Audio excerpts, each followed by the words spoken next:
This is She's on Call, a weekly show hosted by ENT specialist Dr. Sujana Chandrasekhar and General Surgeon Dr. Marina Kurian. They'll be joined by guest experts to discuss an array of newsworthy medical and health issues. You're invited to ask the doctors anything. The physicians and their guests' views are their own and do not represent any institution. Please contact your doctor for any personal questions. Please hit share and join us live on Facebook, Twitter, and YouTube at She's on Call, hashtag She's on Call. Please welcome our hosts. Hello, I'm Dr. Sujana Chandrasekhar. I'm an ear, nose, and throat surgeon in New York City and in Wayne, New Jersey.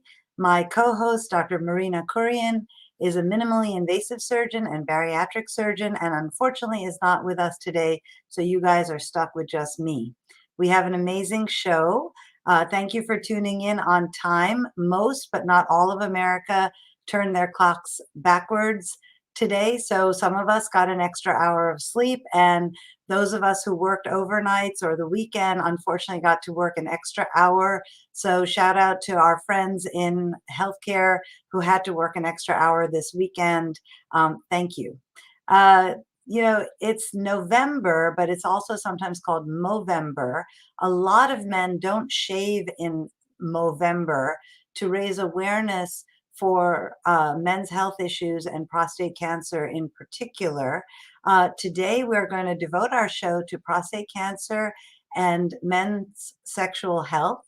And we will be meeting Dr. Ashley Winter, who is a urologist at Kaiser Permanente in Portland, Oregon, and who is an editor at the Sexual Medicine Reviews, and Dr. Sophia Kamran, radiation oncologist at Massachusetts General Hospital and assistant professor at Harvard Medical School in Boston, Massachusetts. So please like and share and tag your friends who might be interested in meeting these amazing physicians and learning about this very important health topic.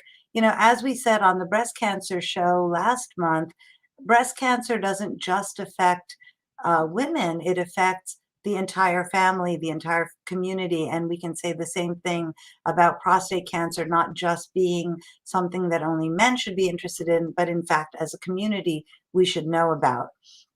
So we are live on Facebook, on YouTube, on Twitter. Please chime in. Let us know where you're watching from. Don't hesitate to ask questions of our guests. They really know a lot of stuff. We are carried on WBAI 99.5 FM in New York and WBAI.org on Mondays from 2 to 3 p.m. Eastern Time. And we have a podcast that we're very proud of. So you can listen to these shows anytime you like. So let's start with some news of the week. So in emerging from COVID news, the New York City Marathon is back.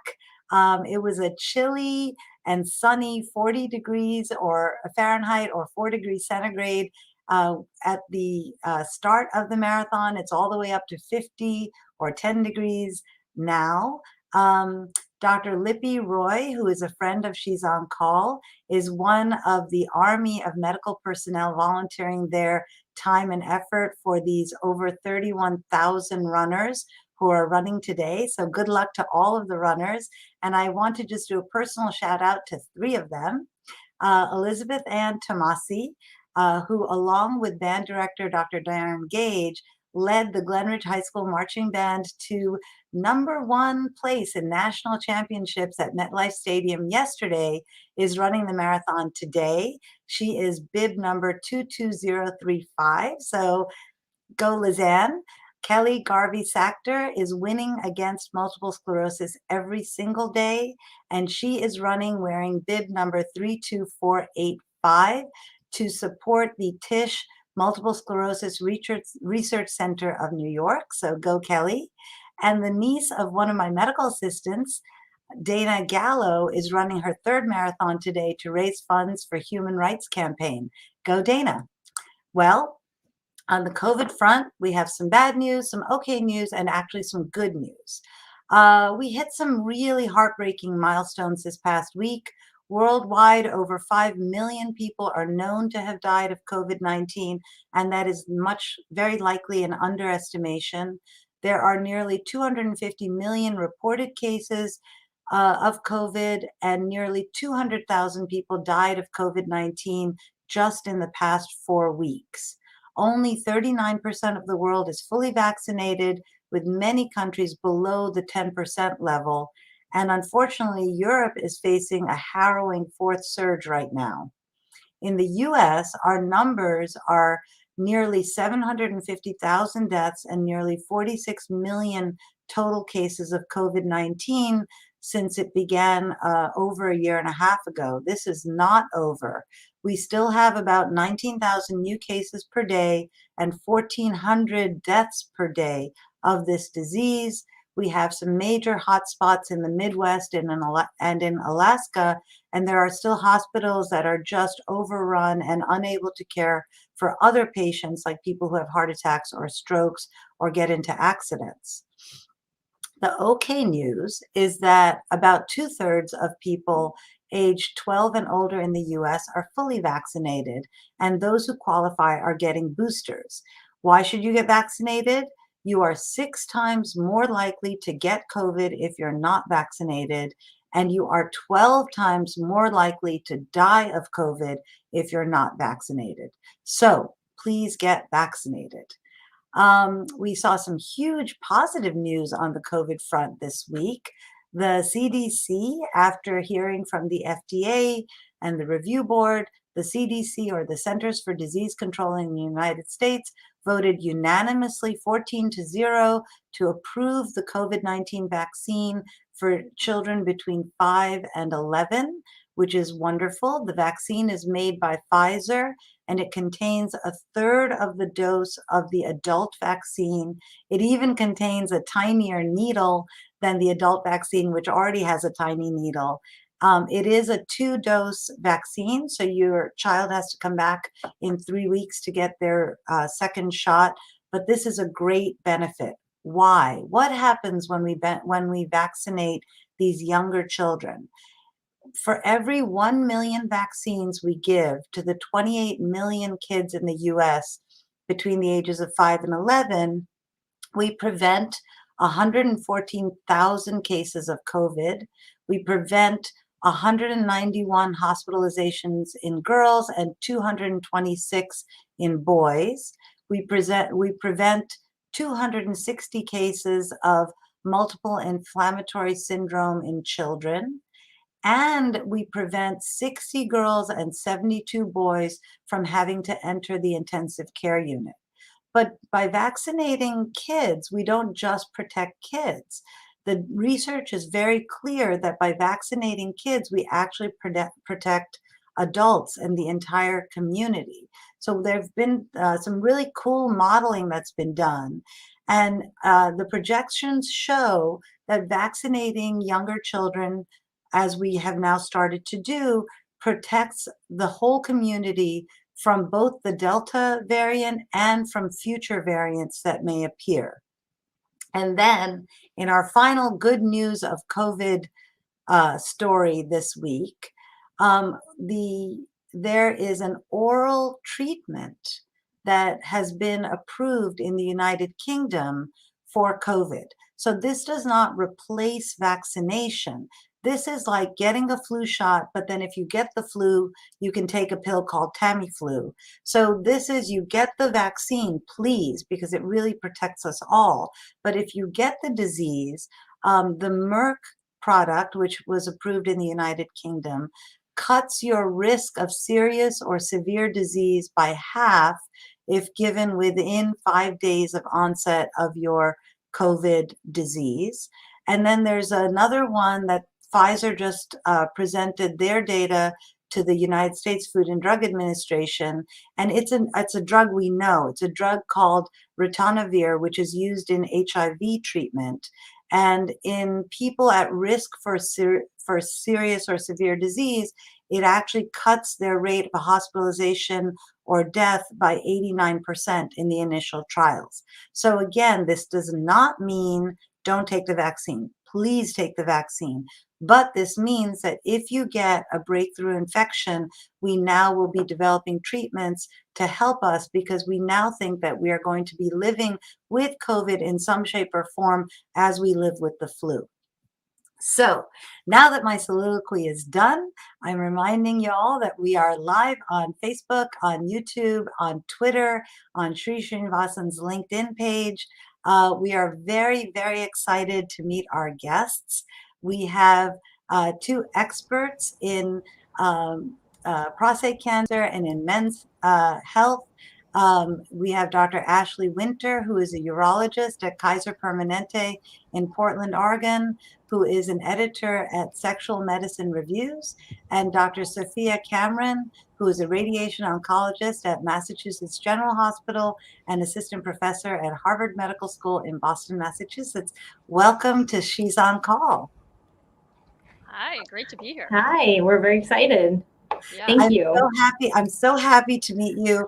And I know Marina is really sad not to meet you today, but hopefully as the world opens, we will actually get a chance to meet each other in real life and not just through video screens.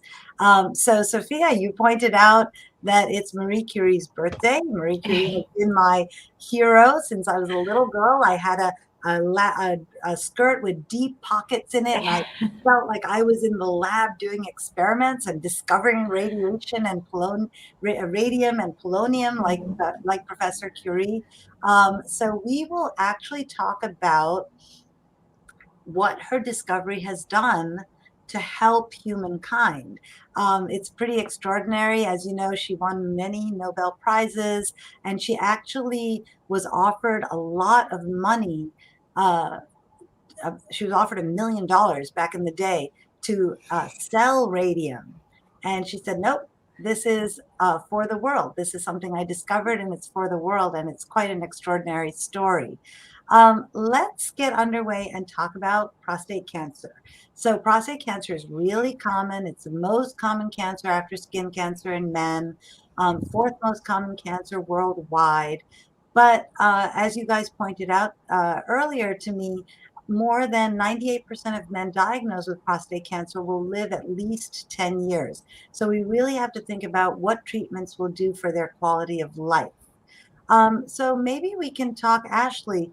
There's all sorts of data, whether it's 1 in 6, 1 in 7, 1 in 8 men. Can you give us a sense of the scope of this problem? Yeah, I mean, it's definitely super common. As a urologist, it's one of the most, men coming in for prostate cancer screening diagnosis is absolutely one of the most, common things we see.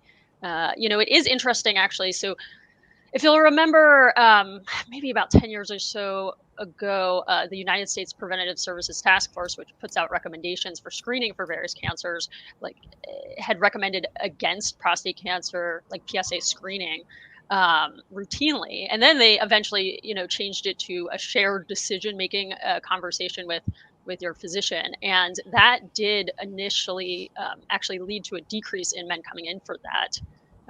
Diagnosis and evaluation. I think the pendulum's swinging back now to realize it's super important to get men evaluated for this, because actually in the years following, that change in guidelines, there has been an increase in men presenting with advanced disease, meaning cancer spread outside of their prostate gland. And that is unfortunate, because it is something that, if it's caught early, can oftentimes be cured or very effectively treated. And so, yeah. So I think that's really very important, because, we talked on the breast cancer show about the guidelines now say women don't really have to do breast self-exams. Men can't really do prostate self-exams anyway. No, this is like a huge peeve of mine. So, okay. Even without take out the whole discussion of whether men should be getting PSA testing done, I think that there's been a really precipitous drop in people doing prostate exams, which is essentially done through a rectal exam, right? And a lot of patients tell me that their, screening test or their annual physical, they're not having a prostate exam done anymore. And I think there's this kind of misconception that if we're respecting our patients' bodies, that we're not doing invasive physical exam.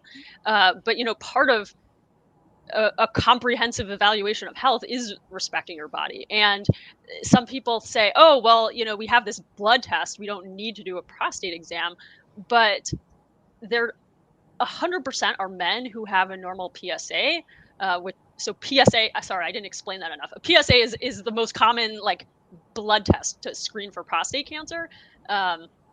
But it doesn't always correlate with prostate cancer, and I know you'll get into that. But essentially, there are people who, when you examine them, their prostate feels like a rock, and they have prostate cancer even though they have a normal PSA. And so, a rectal exam is really simple. There's almost no risk associated with it. Oftentimes, it's not going to add additional benefit, but it can add additional benefit. And I just really wish people would go in and ask their doctor to do a prostate exam on them. Yeah, I think there are different risks for developing prostate cancer, and you can see that this graphic sort of lists overall. It's higher when we get older, if we have a family history, genetic factors. Unfortunately, Black men have a 75% higher risk of getting prostate cancer than do white men, and they have a 2.2 times risk of actually dying from their prostate cancer, which, we talked about is kind of a curable cancer if you find it early enough. Can we talk about these other things? Like, what are these myths of things that cause prostate cancer? And maybe what are lifestyle modifications that men can do to reduce their risk? Ashley? Yeah, I think most of the misunderstanding, I mean, you put up something there about ejaculating or not ejaculating. I mean, there is actually a study that was fairly well done looking at ejaculating and prostate cancer risk, and they showed that if you're ejaculating, I think more than 21 times a month, that you have a slightly lower risk of prostate cancer. And it seemed to be good data, but the question is, I mean, what's the value, right? I mean, the incremental change in risk was very minimal, and I really don't like promoting those sort of ideas to patients, because do they need to have a panic attack that they're not ejaculating every day? I mean, that's kind of ridiculous, and I don't. I mean, far and away the most meaningful way of reducing prostate cancer death is by doing appropriate screening and testing. I think it is really important to highlight, the genetics, which you're talking about. That is a real influence, and it's something that in the recent years has been much more of a focus. So a big area that's really exploding in terms of research and understanding is the role of, for example, the Brca mutations. So the BRCA genes, which are typically spoken about with breast cancer, and there is a link between the BRCA mutations and prostate cancer. So, it is something you can talk to your patients. A, do you have a family history of prostate cancer? But B, do you have a family history of breast cancer? And particularly, BRCA related breast cancers in your family. And that can prompt, a change in the way you screen or follow the patient. That's really interesting. Thank you. We have people watching from all over the place. Miriam Berkeley is watching from Manhattan and got her Moderna booster. Congratulations, Miriam. Sucharita Iyengar is watching from Delaware. Jacqueline Alvarado Medina is watching from Atlanta. Meghna Vishwanath is watching from New Jersey. Divya Krishnaswamy is watching from Chicago area. Rie Bronander is watching from New Jersey. Tracy Burnett is watching from South Carolina, North Carolina, one of the Carolinas. I have a real problem with anything outside of Manhattan. Jack Berichick and Bernard West are watching. Nicholas Chin is watching. Trisha Toriano is watching. Thank you guys so much. I think this is so important. I've already learned something that I didn't know about the BRCA gene and prostate cancer. Sophia, I know that you're not doing the examinations, and we're going to talk about the examinations. Can you talk to us a bit about what prostate-specific antigen, or PSA, measures, and how you might look at it from a radiation oncologist perspective? Yeah, absolutely. And I just want to also emphasize what Dr. Winter said. We actually really emphasize the prostate examination too. So whenever a patient comes to us with a diagnosis of prostate cancer, we examine with the DRE. And then after treatment, especially as a radiation oncologist, it's really critical to continue doing the DREs, even when the patient says, hey, I was treated already. You radiated my prostate. And I say, no, you're going to come in. I need to see you. I need to do the rectal exam. So anyway, that's something that we find to be important. Digital rectal exam. Yes, the digital rectal exam. Yes, to feel the prostate. And yes, so with regards to the PSA, so as Dr. Winter explained, it's the prostate specific antigen. So that's a test that we can measure in the blood. And just to emphasize, it has been controversial, as Dr. Winter explained earlier, because it's made by the normal healthy prostate, but it is also made by prostate cancer cells. And so men have, just as everyone is different, men have different anatomical variants of the prostate. You know, some men just naturally have a larger prostate, some men have a smaller prostate. And so whenever the PSA is measured, we cannot tell if it's, you know, if it's high just because it's a natural, you know, phenomenon to that person, that's just what they naturally are, or if it's high because there's cancer cells. And that's why it's been a very controversial test before they're diagnosed with prostate cancer. Now, I do want to emphasize it's extremely important to follow the PSA, and it becomes an excellent biomarker after treatment of the prostate cancer with either surgery or radiation. But beforehand, it's very controversial. The other thing, just to interject, is there are specific activities that can raise the PSA level. And, you know, I think in your diagram it may have indicated that, but I tell all men before they do a PSA test, particularly in the screening phase, to make sure to not ejaculate or do bike riding or anything that puts really significant pressure on the area where the prostate is. So basically that area between the back of the scrotum and the anus, because that actually can really significantly increase it. And I've had men that come to me because they had a high PSA and, you know, when they had their annual testing done. And I say, well, I always repeat it. Like I always do a second one before we schedule something like a biopsy, which is invasive. And I say, make sure you don't ejaculate, you know, or bike ride, et cetera, for 48 hours. And sometimes it comes back perfectly normal. So, you know, and they had a real scare. So I think for all the, you know, men out there listening to this and anybody who has, you know, someone in their life that they love and care for, who's a man who's, you know, undergoing screening, is to say, hey, I'm going to avoid those activities before I have my annual PSA screening. Because it can improve, you know, the value of the test. So are there symptoms that people should look for? You know, there's prostatitis, which is inflammation of the prostate. There's benign prostatic hypertrophy, which is benign, not cancer, increase in size of the prostate that can cause some symptoms. And then there's prostate cancer. So can you talk to us, Ashley, a little bit about what the symptoms are that people should look out for to report to their physician or to seek some medical care? Yeah, that's a great question. So the vast majority of prostate cancer does not present with any symptoms at all. There are advanced cases where there are, for example, difficulty urinating because the cancer's, you know, pushing on the urethra. You know, there are advanced cases where there's back pain, weight loss, blood in the urine. But the vast majority of men who have difficulty urinating, straining to urinate, getting up many times a night, just have what's called benign prostatic hypertrophy, which is what you were saying, BPH. And that's because most of the time, the primary focus of prostate cancer is in the peripheral part of the prostate gland, and actually the part that's up against the rectum. So that's why our rectal exams are good for prostate cancer, you know, screening. But the part of the prostate gland that surrounds the urethra and can lead to urinary symptoms is usually less affected by prostate cancer. Now, it's not always the case, and certainly you can have prostate cancer in all parts of the gland, but most of the cases of urinary symptoms related to prostate is just age-dependent prostate enlargement. And it's not it's a normal part of aging, right? So the hormones associated with aging make the prostate bigger. I say it's the same hormones responsible for male pattern balding, actually. So, it just happens. So, those symptoms should be treated if it's bothersome to you, but it shouldn't make you fearful that you have prostate cancer. I think, honestly, the most important thing for screening for prostate cancer is just physical exam and blood work. So, we just had a little graphic up there that I'll ask our producers to put up again that just shows what is the most typical presentation of prostate cancer early, which is in the back part of the prostate gland, which is just in front of the rectum. And the prostate gland itself surrounds the urethra, which is the tube that goes to the end of the penis.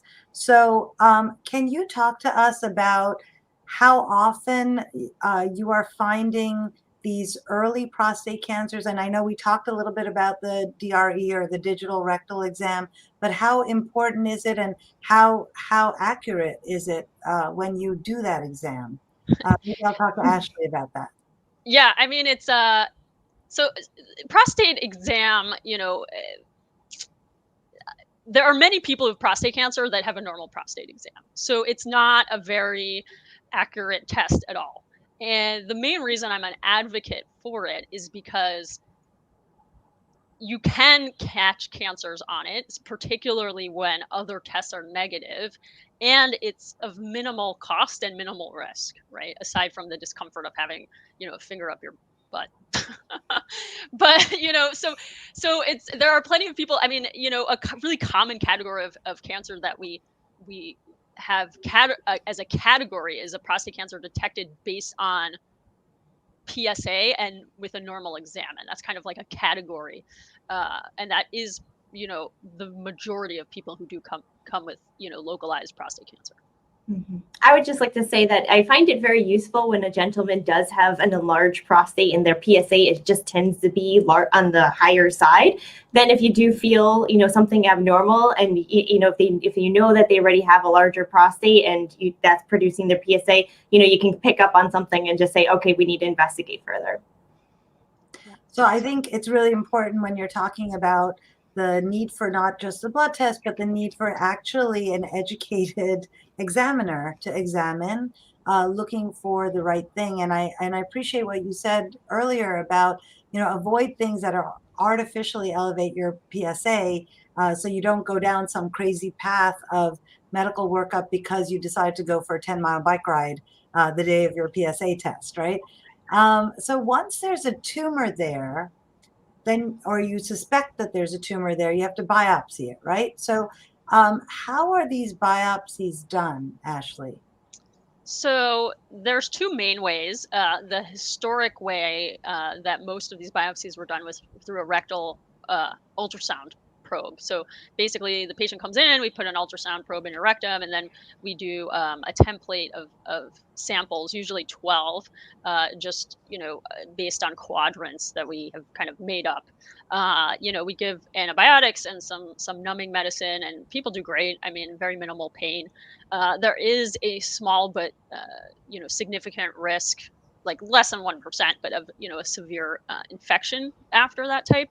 So definitely a very new trend that is gaining a lot of popularity is to do what we call a transperineal biopsy, which is basically where the probe is put on the skin, again, that I mentioned before, between the back of the scrotum and the anus, and you actually access the prostate that way. And then another really important innovation in prostate biopsies are actually doing MRIs of the prostate gland and doing a biopsy that's what we call targeted, based on areas of the prostate gland that look abnormal on a prostate MRI. So we have a question from Bernard West, who's watching from Dubai in the United Arab Emirates. And he says, is it possible to have low or normal PSA with a dangerously enlarged prostate or with prostate cancer? Maybe I'll add that list. So Sophia, maybe you can address Bernard's question. Yeah, sure. So yes, so you can have an enlarged prostate and have a lower PSA. And yes, you can actually have prostate cancer there are prostate cancers that just tend to not be PSA producing tumors. And so they actually end up having a very low PSA. So again, that also kind of points to us saying that the digital rectal exam is important because, you know, if you feel something abnormal, but the patient just happens to have maybe a low PSA producing tumor or a non-PSA producing tumor, which we do see, they're rarer, but we do tend to see them, then obviously we know that we need to do some further workup to diagnose the patient and make sure that, you know, we get them on the appropriate treatment. But yes, that can absolutely happen. I think another, just real quickly, another reason why somebody can have a low PSA and have prostate cancer is if somebody actually has low testosterone and it wasn't diagnosed, for example. So I see that a lot in diabetic men that have a low PSA because of what we call hypogonadism, which is low testosterone that hadn't been diagnosed. So these are people that if they had a normal level of testosterone might actually have an elevated PSA. So actually their low testosterone was kind of masking their PSA and masking the prostate cancer. Another reason why, you know, the rectal exam is important. So one, we're going to talk more about low T in a few minutes, so stay tuned for that, guys. But two, I just want to say to people, as an ENT surgeon who has not done a rectal exam for couple of decades now, when you train your finger to do it properly, you actually can feel the difference between a normal prostate, just an enlarged prostate from BPH, and the hardness of a prostate cancer, because many of them are in that posterior lobe of the prostate that's just in front of the rectum. So I actually think it is not at all a violation of your health, and in fact it's an enhancement of your health if your physician is able to do a full exam on you when you come in for your annual.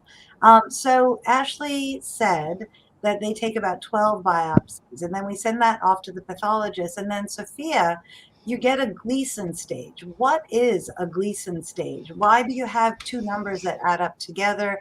And what is it that we need to understand about this grading system?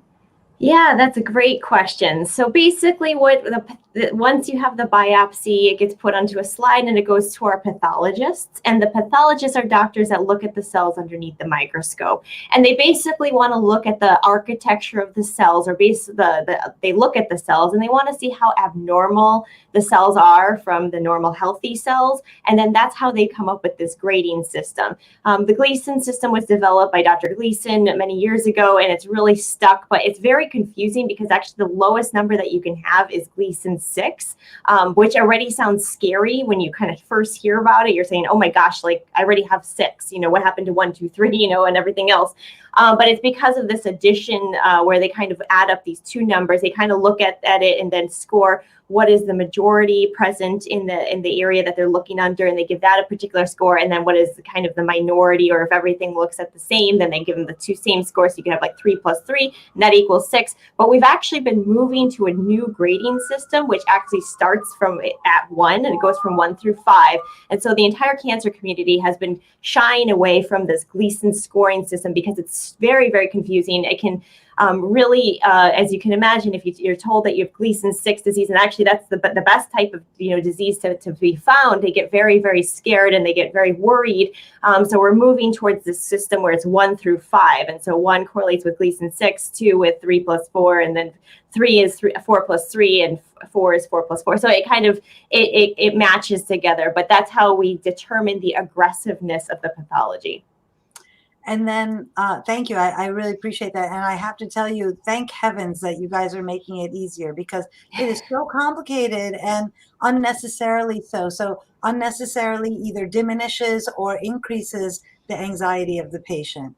Exactly. Then you see where the tumor is, right? So Ashley, you talked about identifying it early. So there's 1, 2, 3, and 4 of whether the tumor is limited to one lobe, whether it's filling the prostate, whether it's outside of the prostate, or whether it's reached the lymph node. So can you talk to us about that?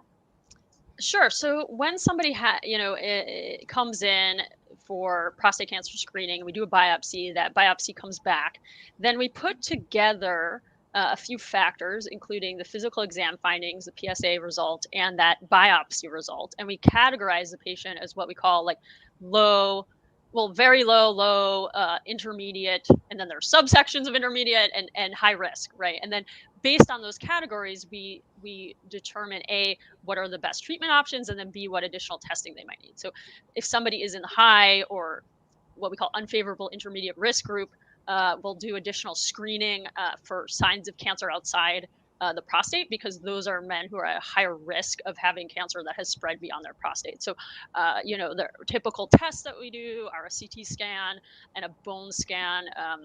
And then there are newer tests coming out that are actually very exciting. One is called PMSA scanning. I won't go into that, but there's tons of technology. But the point being that, if you're very low risk, you're not going to really need those tests because the chance of you having prostate cancer outside of your prostate is extremely low. And then the higher risk people do have those testing. And then if you have sign of, cancer outside your prostate, gosh, this can get so confusing, but if it's widely spread, then generally you're going to go to the medical oncologist. So those are, kind of the classically we think of the doctors that prescribe chemotherapy, and then there can be signs of spread outside the prostate gland, let's say to the local lymph nodes, where you may go ahead with local treatments such as radiation or surgery.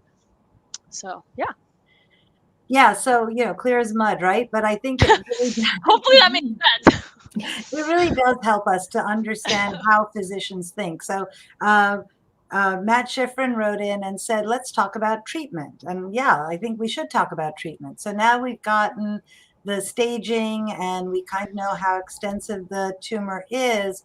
And there are different types of treatment that we can talk about.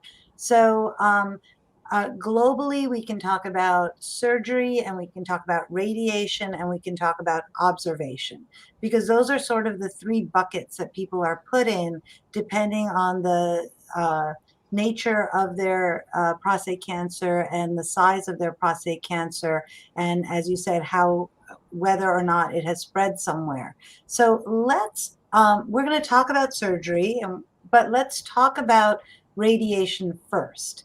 And I think people know that we use radiation to take x-rays, right, of our bodies, but how do we use, what is radiation therapy, Sophia, and how is it used, and how is it targeted to tumors?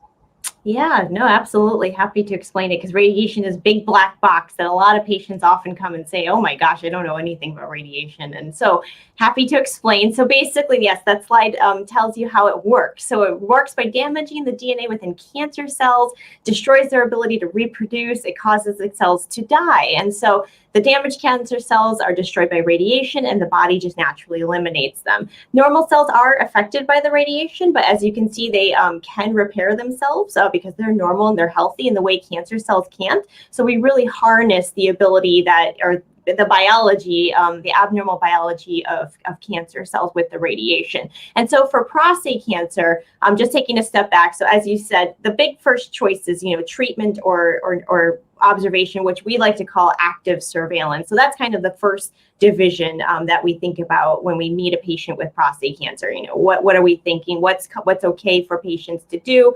And then if we're thinking localized, like the prostate cancer is localized within the prostate, then we're thinking treatment with either surgery or with radiation therapy. And as I explained how radiation works, there's two forms of radiation therapy that we can do for prostate cancer patients.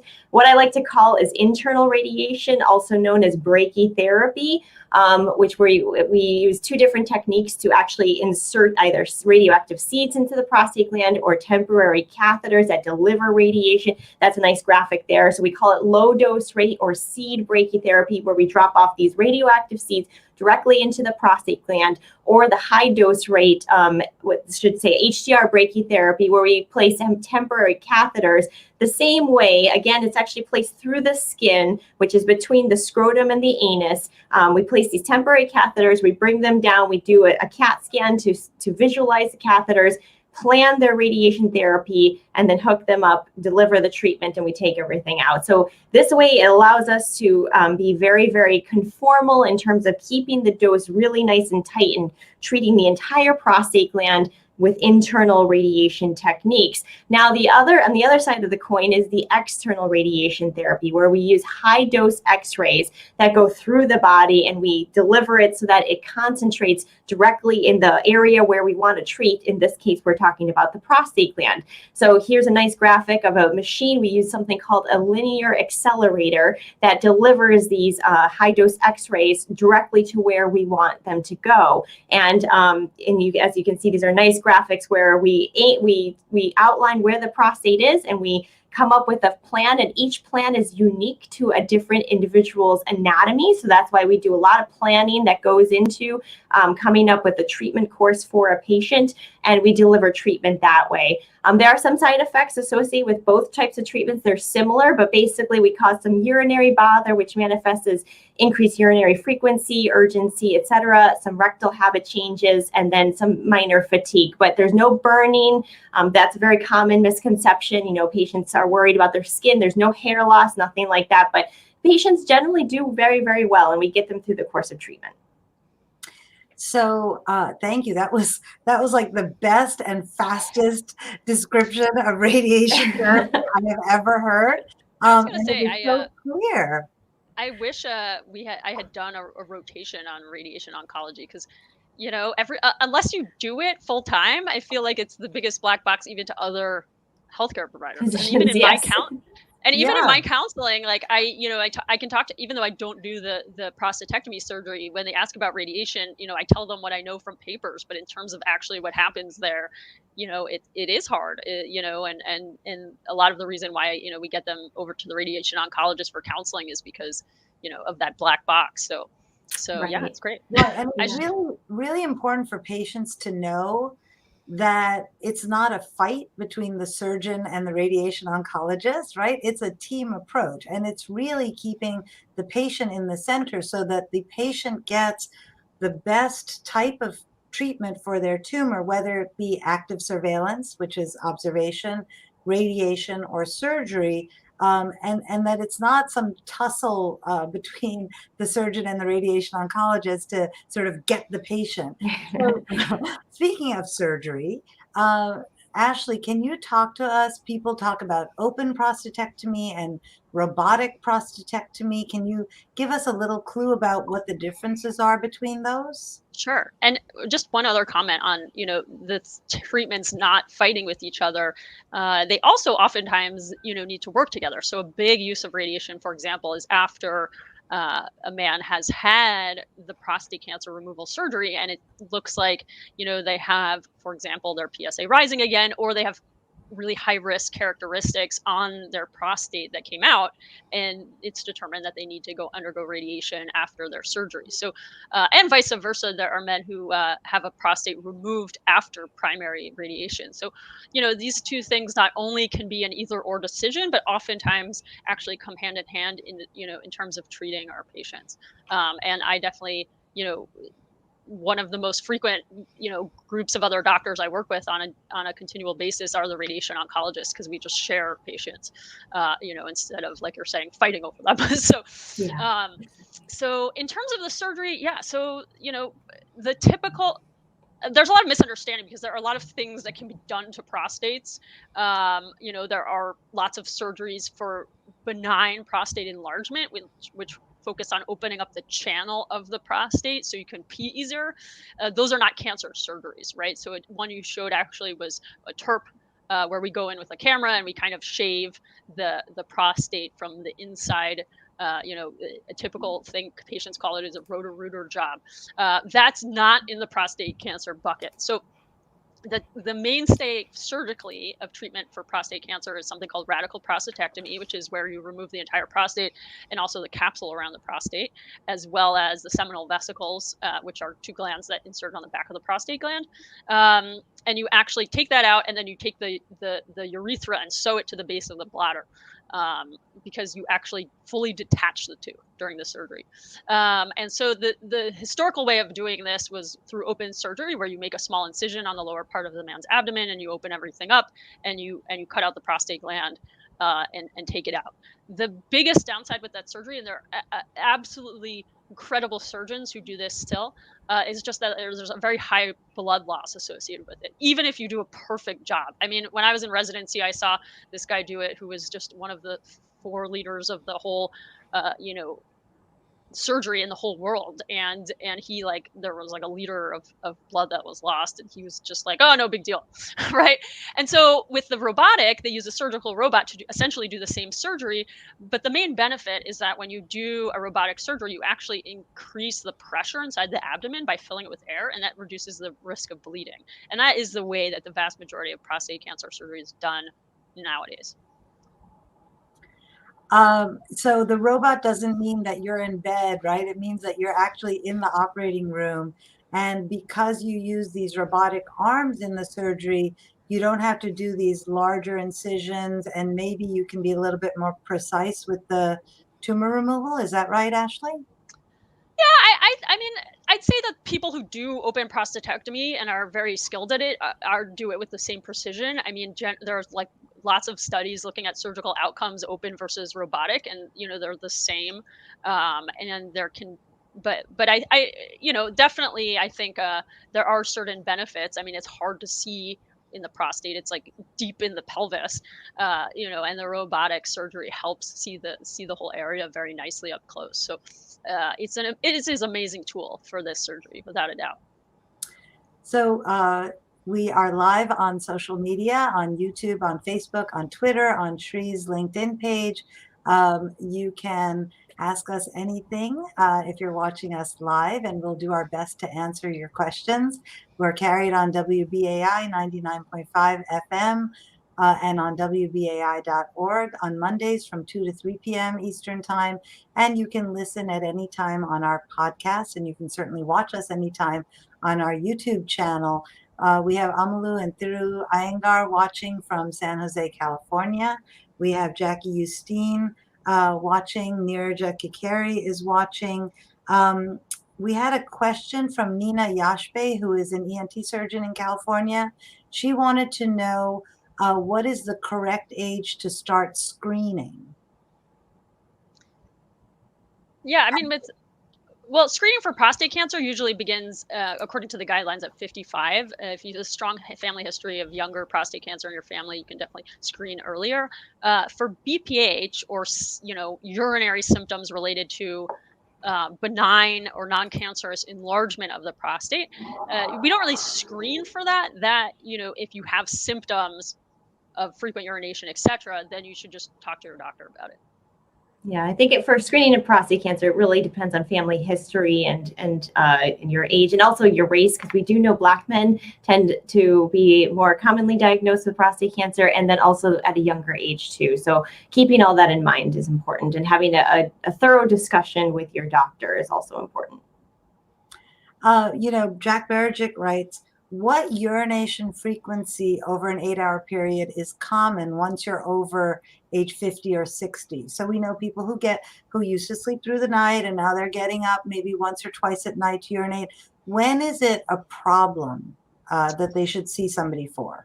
Yeah, that's a great question. It's 8,000 different factors that go into that, right? I mean, do you take water pills? Are you drinking a lot of fluid at night? Do you have something like sleep apnea, which makes you wake up and you're sleeping poorly, and you woke up because of your sleep apnea, and then you're going to the bathroom because you woke up? You know, is it dry in your house? Do you need a humidifier? And because you're not, you know, you don't have your humidifier, drinking too much water at night.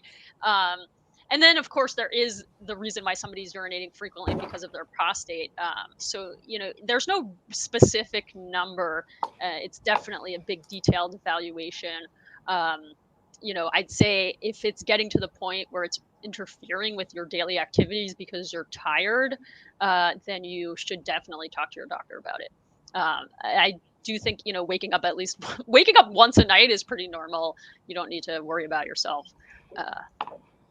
And I think if you have BPH or if you don't, what I'm hearing from you guys is that PSA screening once a year is the correct thing to do, no matter what, right? At what age does that start? Is that also 55? Yeah, so Oh, go ahead. Go ahead. No, go ahead. Go ahead.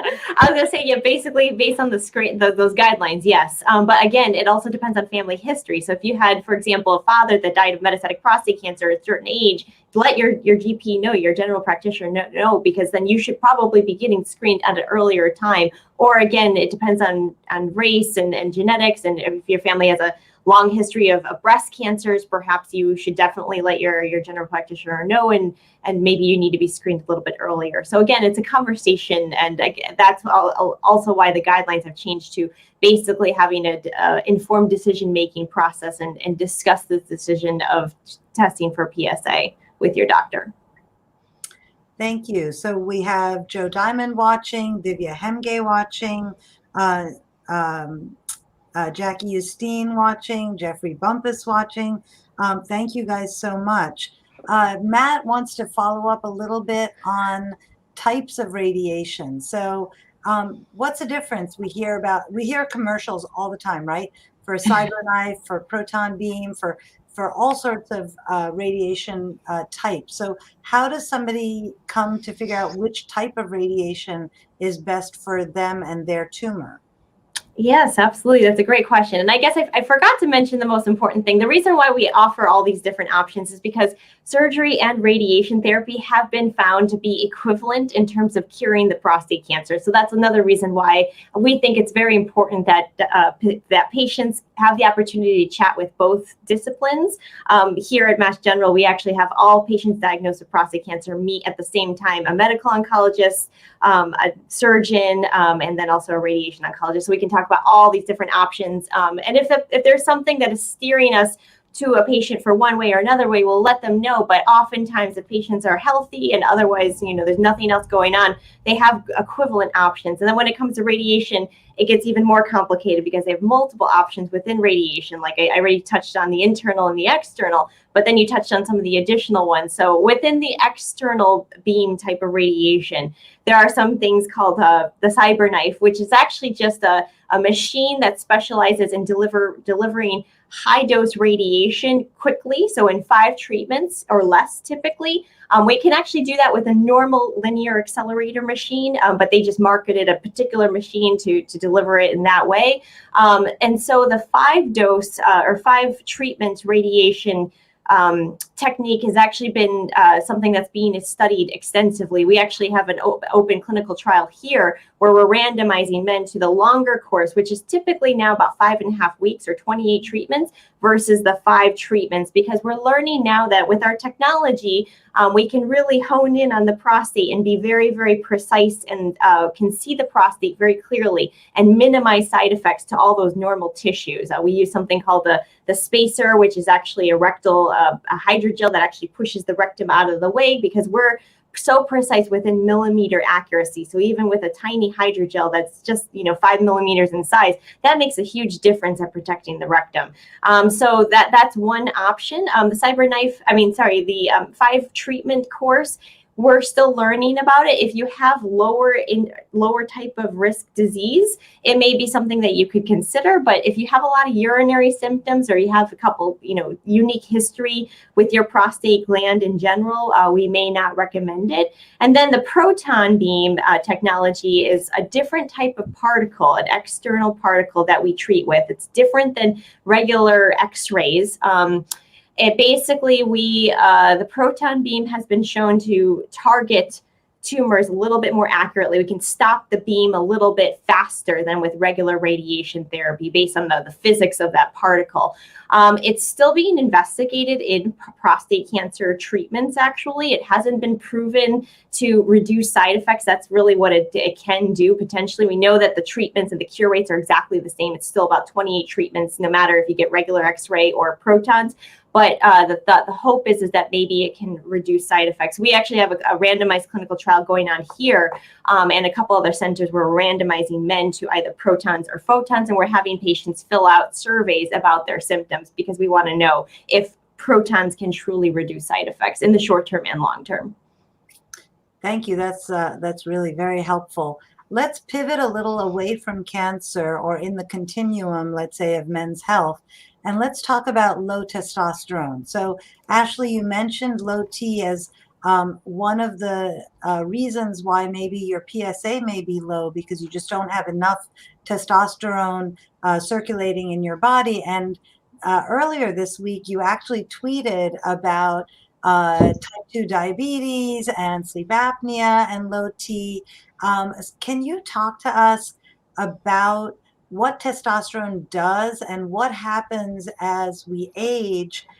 Because it reduces in our body as we age, both for women and particularly for men. Isn't that true?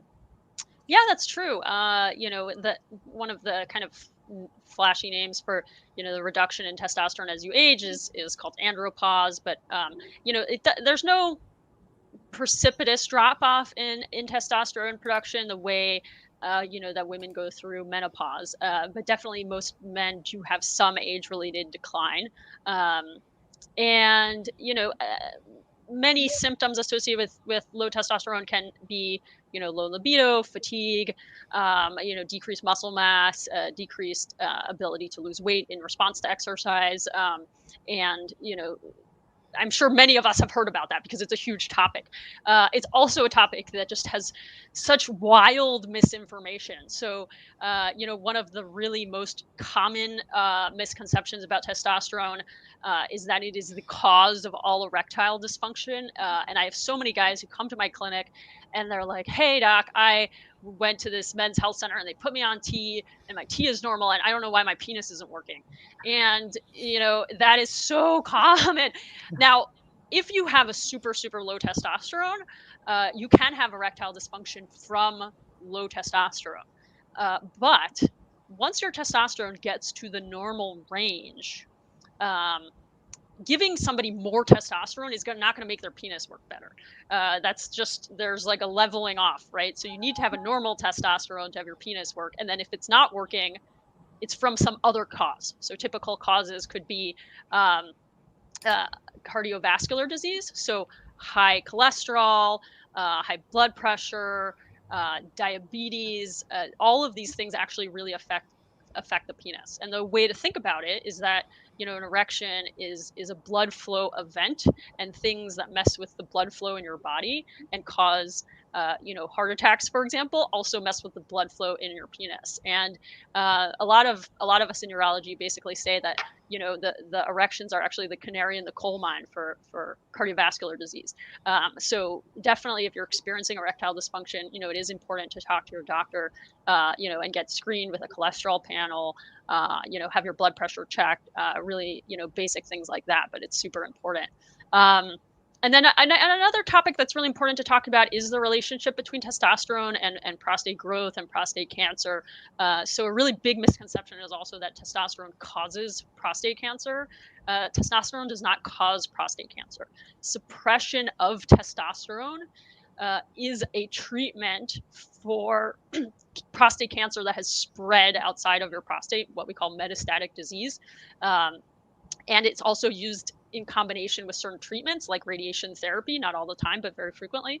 But that doesn't mean that it should be used as a prevention strategy. Meaning, some men think that like they can't be on testosterone if they're testosterone low because they're gonna be more likely to get prostate cancer. No, like the way you should address that issue is by having prostate cancer screening when it's appropriate, not by leaving yourself at a low testosterone state. So, those are kind of, I'd say, some key takeaway points about testosterone, but something we could all talk about for probably 100 hours. Thank you so much. Yeah. We have a question from Robert Hillman. Since Black men have a worse prognosis with prostate cancer, is there a different age to start screening them, Sophia? That's a great question. Actually, it's being discussed right now amongst our field, whether or not we should change the recommendations to have it be more specific with race, ethnicity. Right now, there isn't, in terms of the guidelines, there is no change. But, I think being aware of prostate cancer, being aware of the history in your family, being aware, the fact that you already just said that and asked that question, that's great because you're obviously thinking about that. And so talking to your doctor, asking for a PSA, it's just a blood test just to kind of get a baseline, and that can be followed. Asking for a rectal exam at your yearly visit. I think it doesn't hurt. It's not harmful. It can only be beneficial. So absolutely, talk to your family members about it. It's important. I want to thank you so much, both of you. This has been just such a jam-packed hour. We are unfortunately at the tail end of this hour. Thank you to our audience for listening and asking questions. Thank you for our male audience for braving the gender barrier and asking questions, which we often don't see in healthcare. I want to thank very specifically Dr. Ashley Winter, who is a urologist at Kaiser Permanente in Portland, Oregon, editor of the Sexual Medicine Reviews Journal, and Dr. Sophia Kamran, radiation oncology at Massachusetts General Hospital, and assistant professor at Harvard Medical School in Boston, Massachusetts. I think we were all treated to incredible, thoughtful, smart, compassionate healthcare ideas from both of our guests today. We want to thank our producers as always. Without them, this show would not work. So thank you guys so much for all that you do behind the scenes before and after the show to make it work. In 2 weeks, we'll be back live with guests Dr. Cheryl Racinos and Dr. Minerva Romero Arenas. Thank you again for watching today. If you like the show, please retweet, like, share, let your friends watch and listen. Bye. Stay safe. Get vaccinated. Get your kids vaccinated.